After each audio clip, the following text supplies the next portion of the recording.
안녕하십니까, 백선혜입니다. 9월 8일 화요일 장전 브리핑 출발하겠습니다. 간밤 뉴욕 시장은 노동절로 휴장했습니다. 오늘은 우리 시장의 마감 상황 짚어보도록 하겠습니다.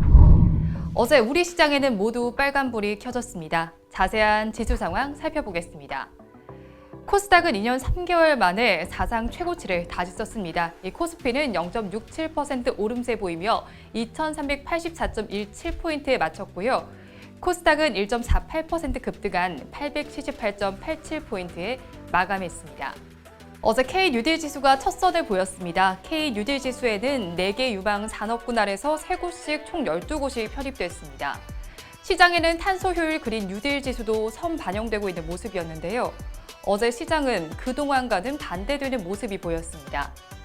그동안 올랐던 종목들은 쉬어갔고 쉬어갔던 종목들이 상승했습니다. 5G와 진단키트 관련 종목들에서 상승세가 나타났습니다. 양시장의 수급 상황 보시면요. 코스피에서는 외국인과 기관이 팔자세 보였습니다. 2천억 원대 매도세를 보였는데요. 기관은 6거래일 연속 매도에 나섰습니다. 개인만 5,425억 원 매수했습니다. 코스닥에서도 같은 모습이 펼쳐졌습니다. 외국인과 기관은 동반 매도에 나섰는데요. 각각 361억 원, 1,122억 원을 정리했습니다.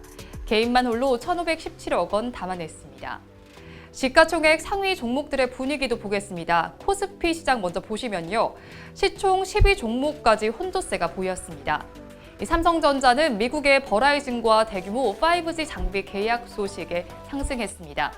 1%대 상승률 나타냈고요. 또 셀트리온에도 호재가 있었습니다. 트룩시마가 미국 유나이티드 헬스케어의 선호 의약품으로 등재됐습니다. 4% 가까이 급등하며 30만 5천 원에 마감했는데요. 코스닥은 1위부터 5위까지는 모두 빨간불이 켜졌지만 6위부터 10위 종목은 혼조세를 보였습니다. 코스닥에서는 급등한 종목들이 많았는데요. 제약 바이오주에서 급등세가 두드러졌습니다. 리보세라닙의 글로벌 특허권을 확보한 HLB는 8%대 급등세 보였고요. 셀트리온 그룹의 호재, 셀트리온 헬스케어와 셀트리온 제약도 동반 상승했습니다. 한편 중국과 일본, 홍콩 등 아시아 증시는 일제히 하락했습니다. 일본에서는 소프트뱅크 그룹이 크게 하락했고요. SMIC가 블랙리스트에 들어갈 가능성이 나오며 중국과 홍콩 시장도 모두 하락세 보였습니다. 유럽 주요 증시는 모두 상승하면서 마쳤습니다. 저가 매수 수요가 유입되고 저금리가 지속될 것이라는 기대감에 모두 올랐습니다. 이어서 뉴스 체크해보겠습니다. 첫 소식입니다. 미국이 중국의 파운드리 업체 SMIC 제재를 검토하고 있습니다.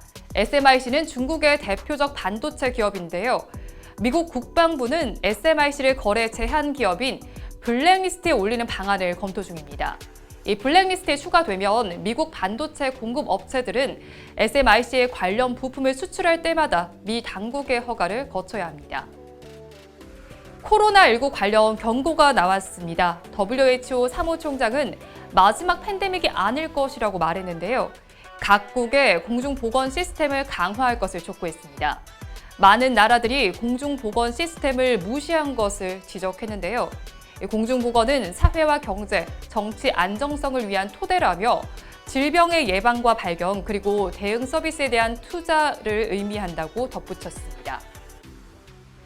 국제 신용평가사 피치 레이팅스가 우리나라의 경제 성장률 전망치를 낮췄습니다. 코로나19 리스크로 우리나라의 경제 성장률 전망치는 마이너스 0.9%에서 마이너스 1.1%로 하향 조정했는데요.